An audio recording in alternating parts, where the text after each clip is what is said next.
আসসালামু আলাইকুম, this is mine. আশা করি আল্লাহর রহমতে আপনারা সবাই ভালো আছেন।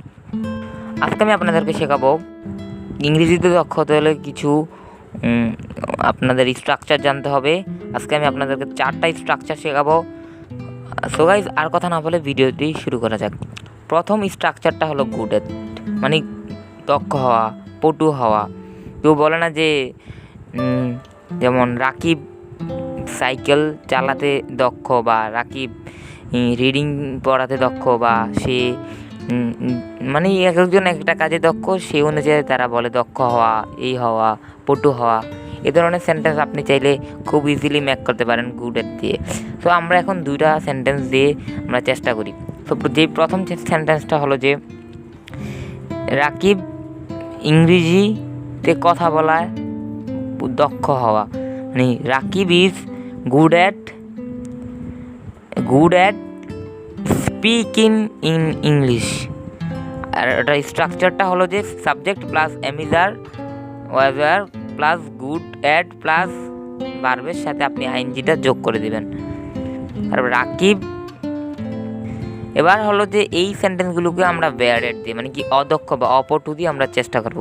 তাহলে আমরা বলবো রাকিব মানে অদক্ষ বা অপটু ইংরেজিতে কথা বলায়, Rakib is bad at speaking in English. So এবার আমাদের যে সেন্টেন্স হবো সেটা হচ্ছে যে আমরা মানে ভাবছি করব এই ধরনের সেন্টেন্সগুলো আপনারা চাইলে কীভাবে করতে পারেন। সো এই ধরনের সেন্টেন্সের স্ট্রাকচারটা হলো যে subject plus think of plus ভার্বের সাথে আইএনজি প্লাস এক্সটেনশন। সো আমরা কিছু এক্সাম্পল দেখি। I think of learning English, আমি ইংরেজি শিখবো বলে ভাবছি, লাগিয়ে দেবেন, তারপর ভার্বের সাথে আইএনজিটা, তারপরে এক্সটেনশন।